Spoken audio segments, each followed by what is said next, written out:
Buenos dias, Andres. Buenos ¿Qué días, tal? Yves. Good morning. Good morning. Very well. So I'm with Andres today. Andres is our CISO, so Chief Information and Security Officer at EventStore, and you joined about a year ago. So how was your journey so far? Very well, very well. I'm very happy working with all the team. It has been a very interesting year, quite challenging, okay, because when I joined, the main objective for the company is to grow in our cloud services. And for our customers, security of the data is paramount, okay? As it is for us, for the product that we are developing and so on, but it's not the same when you have EventStoreDB installed on premise or on cloud, okay? Because then you have to trust your provider, okay? And then as our customers were very conscious about the security, they were looking for some kind of evidence or proof that their data was secure while they were hosting that in our cloud solution. So our main objective for last year was to achieve certifications around security. And as we have customers both, all over the world, but talking about different areas, more specifically, we have in Europe, we have in the US. And in the US companies are more interested on SOC 2, while in Europe, they're more interested on ISO 27001. So to satisfy both needs, we decided to work on them both at the same time, because at the end of the day, this is all based on best experiences from the industry. Okay, so there has been people who have made mistakes before. They have identified where are those mistakes, and then they write these guidelines, framework, and so on, so other people don't make those silly mistakes. Okay. So as they are quite aligned, because at the end of the day, cybersecurity is same thing, okay? No matter if we are talking about health industry or finance or whatever else, at the end is similar, okay? So that's why we decide to go for both SOC 2 and ISO 27001 at the same time.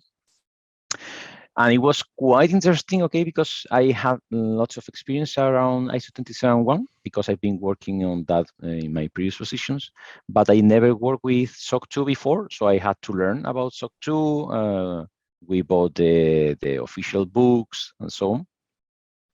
And it's been a very interesting journey, okay, because I also SOC 2 has been developed by ICPA, okay, in the US, and they have a very good guide. It's not a guideline, it's a spreadsheet at the end of the day, where they match SOC 2 against ISO 27001. So it was useful for us to see which are the similarities among them. There are differences, but it has been, and I think that it's going to be very good for our customers. And I'm going to disclose that at the end we achieved the certification. Okay, we had that plan. Okay, we wanted even to go faster, but this requires time, and also we are growing. I've been working before most of the time with customers because I've been a consultant all of my life, but now working with from our own company, okay, we have to work with within not specifically a budget about money, because we didn't have that problem, but we have to work within a budget of resources, okay, people, projects, and deadlines, and so on, because we are developing our product here, okay. And it's not just a single product. We are developing at least two products, because we have the cloud service and we have also the database offering, okay? And our customers are asking for more and more features, both for the cloud and for our database. So this is never ending, okay, because we are always improving, and we had to include, we were working before around security, but achieving the certification requires that we write more procedures, more policies, implement them, review them, audit them, and that requires time, okay? Yeah. And it's not only time from the security side, it's time from everyone, okay? Because everyone is involved here. Okay. Yeah, I guess also from my own technical point of view, I mean, security is of course paramount in everything we do, but I guess those those certification and compliance things, they also impact processes, not only the product itself, but the Mm, processes and the company processes, and the yes, way the everything beginning from HR, okay, beginning from recruitment, okay, because we have to ensure that when we are also we have to consider that there are other laws that we have to comply, not just compliance, okay, for example GDPR regarding personal data. So just from the minute someone is sending their CV, they have to be informed about their rights for the personal data they're sending to us. When people sign the contract, also we decided to perform background checks on our employees because we have customers coming from the finance industry of fintech, and they are interested on that. So as we become a key supplier for them, then we have to comply also with those additional requirements. Okay. So everything begins from minute zero. Okay. Since the person is joining the company, he has to be reviewed. His CV has to be reviewed also. Okay, because we have to have a process about verifying his previous positions or his certificates, experience, and so on. This sounds normal for any company, okay, but once that you want to achieve the certification, you have to keep track of everything you do. It's not just that someone receives an email in the HR department and they accept that and that's it. No, it has to be recorded. We have to write down that we completed that step of our process. So later we can show to the external auditor that we did it and we have evidence that we did it.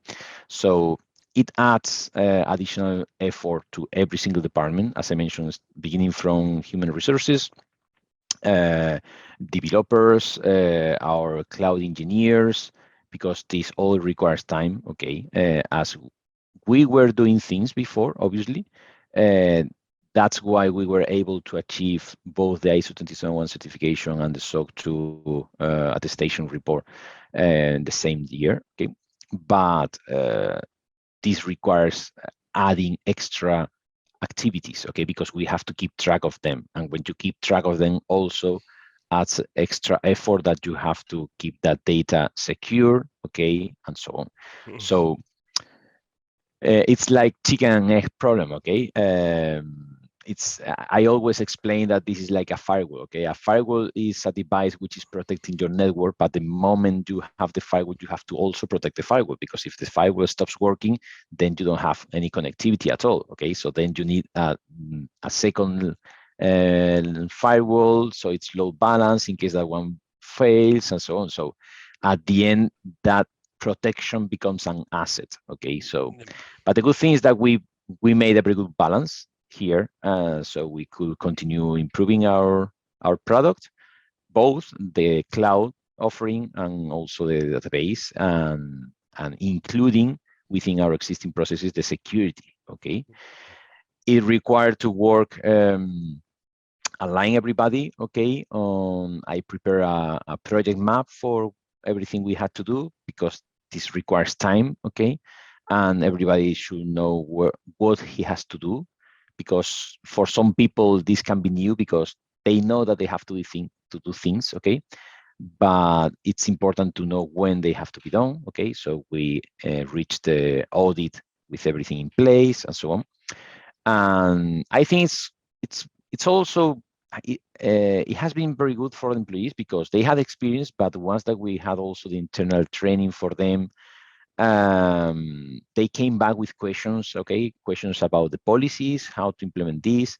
Thanks to that, we also identify situations that we didn't think before. Okay, because then when the employees say yes, but what do we do in this situation?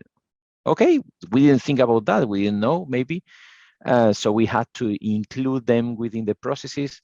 So it's been a very good exercise for us. And I have seen from the rest of the team members that they were very interested in security. We have every week we have a team stand up, so every team shares their status, what they're doing, what they're planning to do, and so on.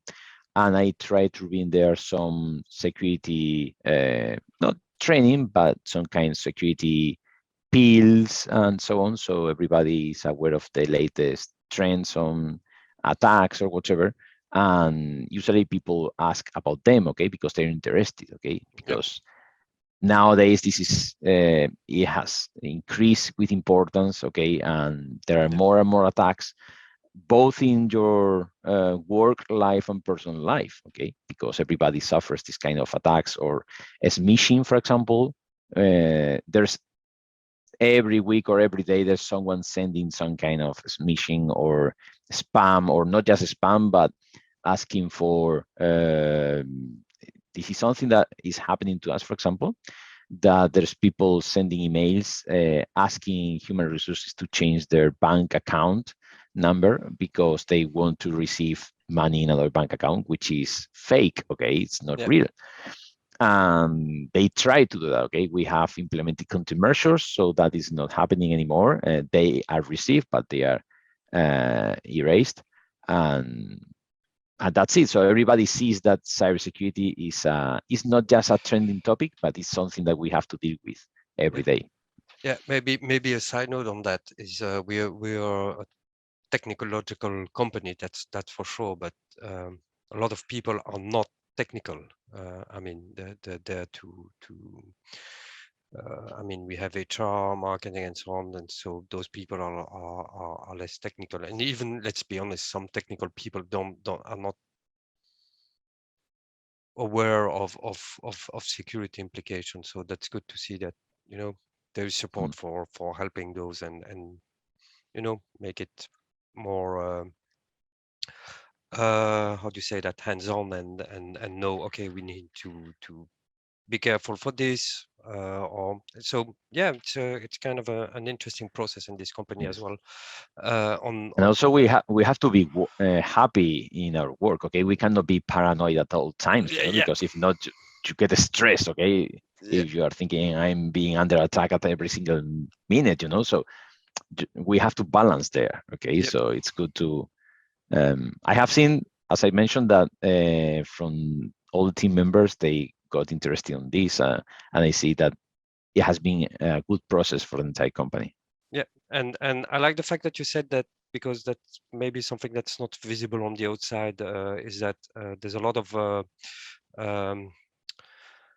it's all about working in team, you know. And on all subject, the security one, and for the certification, I mean, certainly, but in general, the teamwork is quite interesting, and the exchange of ideas and questions being asked and answered, and the thinking process is quite interesting. End of side note. So we have achieved SOC 2 and ISO 27001, and you said they're quite similar. Now, there's one thing one thing I'd like to mention is that we have got them after the first round of audit or control about them. So yeah, excellent. Yes. Good job. Yes. And there I had a question about you know, SOC 2, sorry. There's this thing about you have SOC 2 type 1 and SOC 2 type 2, and we have SOC 2 type 1, and what the heck is SOC 2 type 1 and top 2? Yes. SOC 2 is the same, okay, so there's no change, but we have type 1 and type 2. The difference there is that during type 1, the auditor is asking for evidence about the processes that you have implemented, so you can prove that you have them implemented at the moment, okay? Regarding type 2, you decide for which period, it can be 3 months, 6 months, or 1 year, that you're going to prove that you have been following your procedures and so on, okay? So the auditor is going to be asking for evidence for the last 3, 6, or 12 months, okay? So that's the only difference between type 1 and type 2. We wanted to go for SOC 2 type 2 at the beginning, but as we had to create new processes and so on, we were not going to have enough evidence for certain processes by the time of the audit. So we decided to go for SOC 2 type 1, so we could prove to the auditor that we had implemented all our processes at that moment. Okay, we had processes which were more mature, which were in place even before I joined the company. So we had more than 12 months for them, but for other ones, we had to implement them recently or in the last 6 months or whatever. For example, those background checks, that is something that was not performed before. Okay, so we decided to go for type 1, so we didn't have that kind of mix between processes that were more mature than others and so on. And we thought that it was better for the auditor to see that, yes, for the SOC 2 type 1, everything's in place, perfect. Next year, we will go for the SOC 2 type 2, because by the time of the next audit, we will have the system in place for at least 1 year. So we will be able to provide them with evidence for all that, okay, all that period.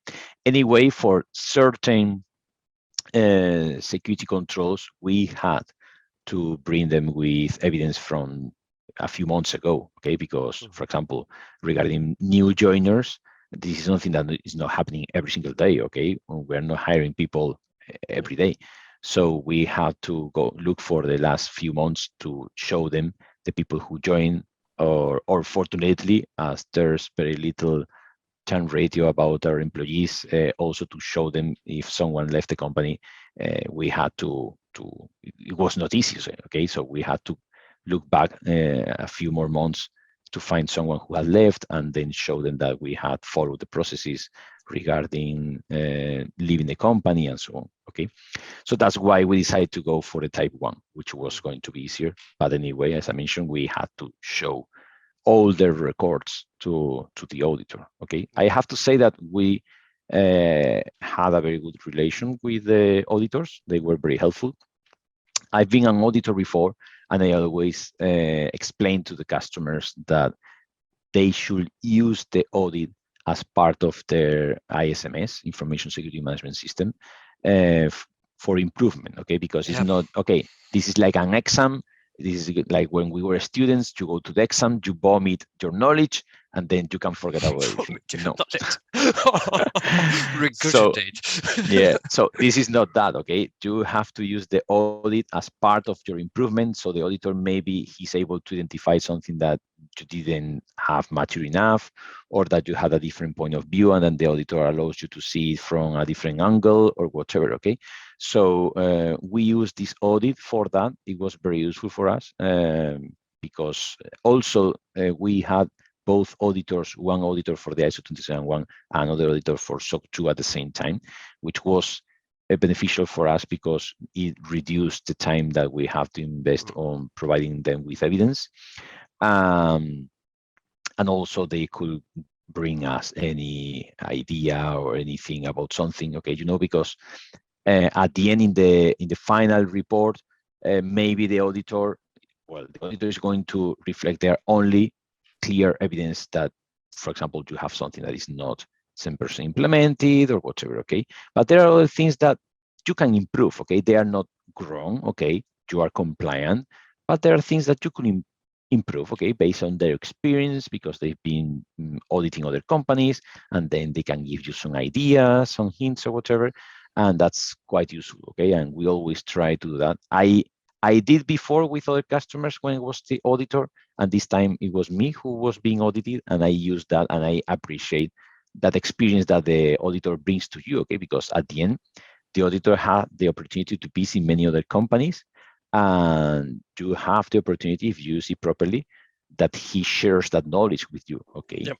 So, and as you said, it's part of an improvement process. It's not something static, and things change over time. I mean, it's SOC 2, it's not SOC 1.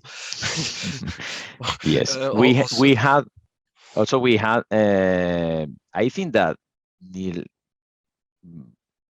I don't know if most, but many of our employees were involved on any other kind of ISO 27001 or SOC 2 before, okay? So they knew about this, okay? So this was not new for them. But for other people, it was, and I explained to them, okay, don't worry if later we have some kind of non-conformities during the external audit, okay? As long as it's not a major non-conformity, we are fine, okay? Because things happen, or you are not doing things exactly as the auditor is expecting, and you have to explain them your different angle or whatever, and probably there's something that you missed, okay, because it can happen, okay.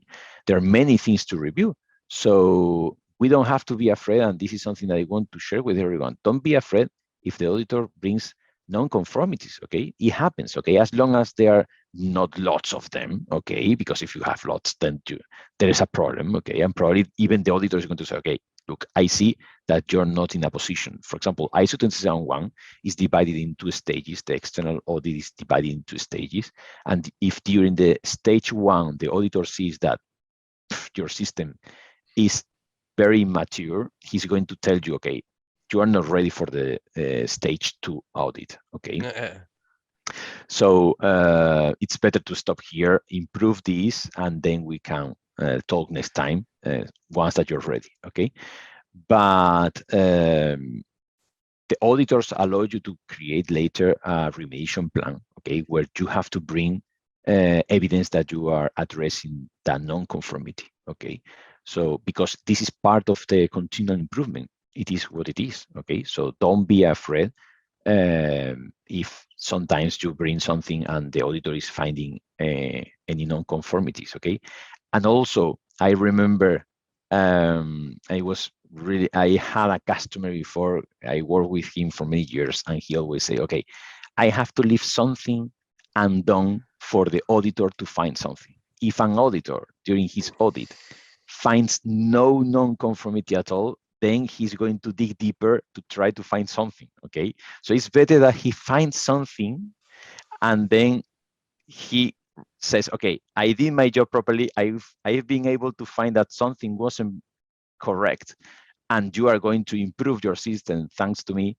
And then I'm happier, I have something to write in the report. And so for that customer, he said, okay, I always leave something incomplete or whatever that the auditor can find, and he can feel better of that. That's a bit cheating, no? No, he was doing things right, but one thing he said, okay, this is not perfect, okay, let's see if he wants to raise this as an unconformity. It's not a problem. He can do it, It's going to be easy for me to fix it later. So, yeah. Yeah, okay, that's kind of a trick. It's like if you go to an exam and you get an A or A plus, or in Spain is 10, okay, and maybe the teacher says, you were cheating, you were doing something. Why did you get this high score, Oh, well, it depends. It's like the Gauss, Yeah, the Gaussian. the Gauss. Yeah. But you have those two extreme in that Gaussian Yeah. curve. Yes, so it's perfectly normal. You can have well a distribution of how good or bad.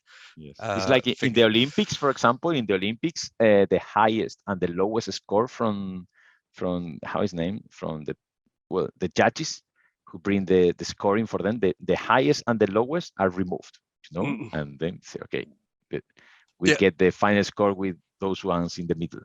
So. Yeah, there's some statistics behind statistical reason behind that. So you mentioned that you have SOC type 1 and that we are aiming for type 2. Any other stuff we are aiming for?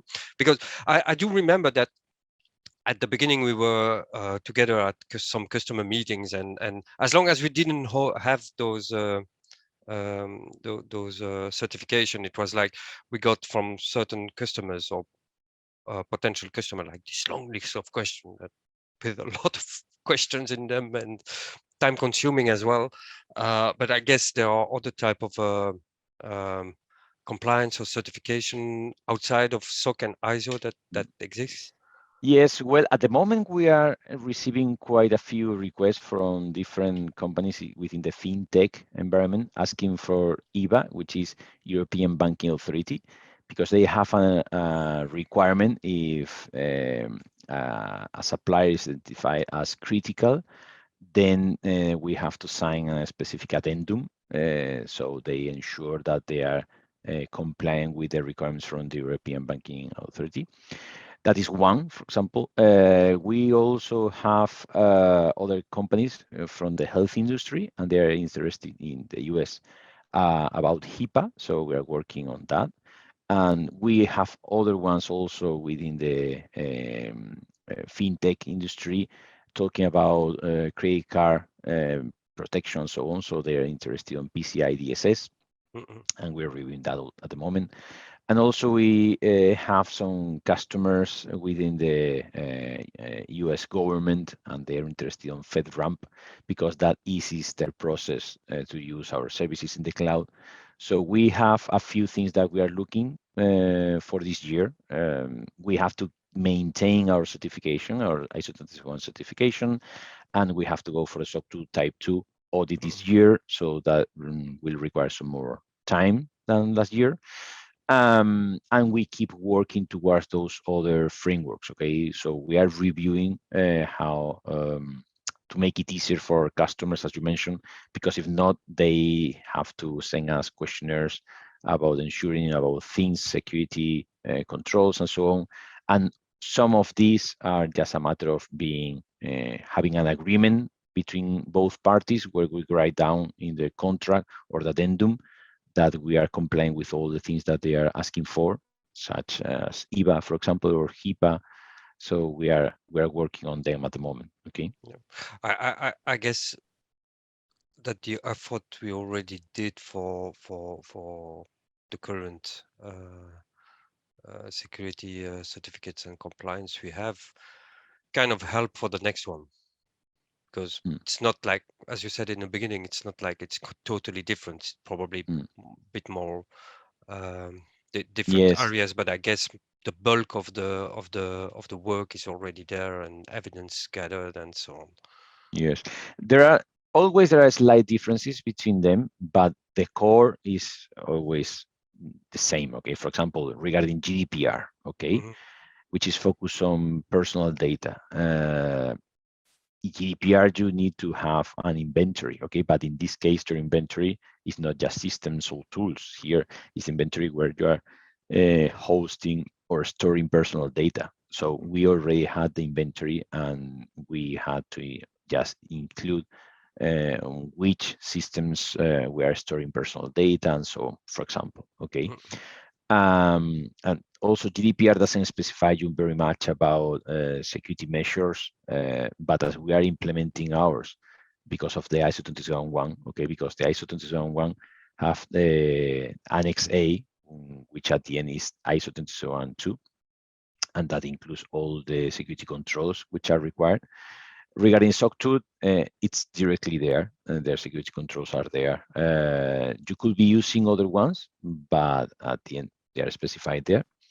So later on, when we want to include something, at the moment, for example, I'm reviewing regarding HIPAA, we are doing already what they're asking for. Okay, Hmm. so it's not difficult. It's just a matter of, yes, they are going to be asking for something extra. In this case, it's going to be medical records. Okay, Hmm. yes, then we have to be able to allow customers about how to deal with their medical records in our database and so on.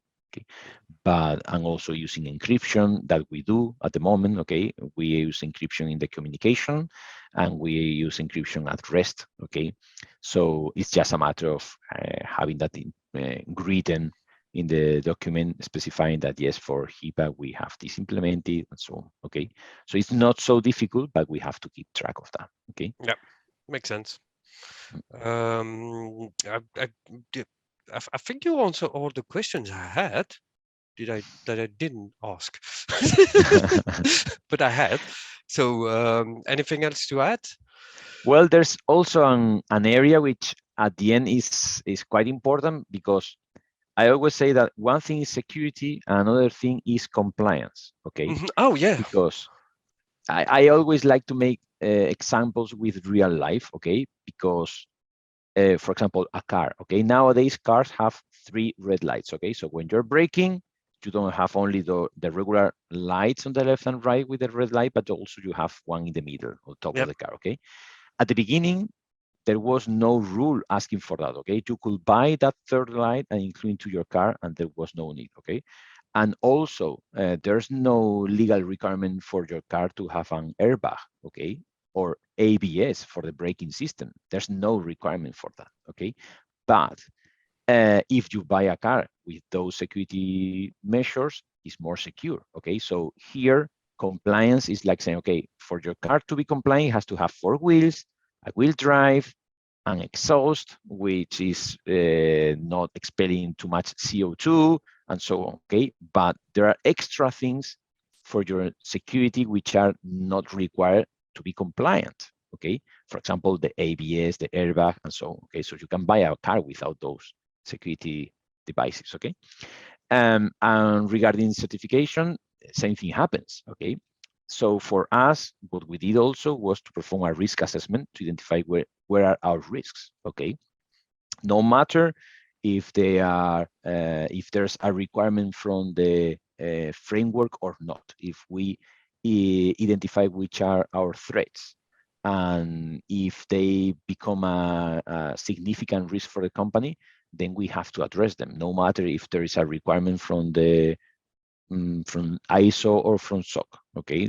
No matter what. If we have a risk and we have to address it, we do it, okay? So it's very important for us, the risk assessment process, so we are able to identify those risks and address them, okay?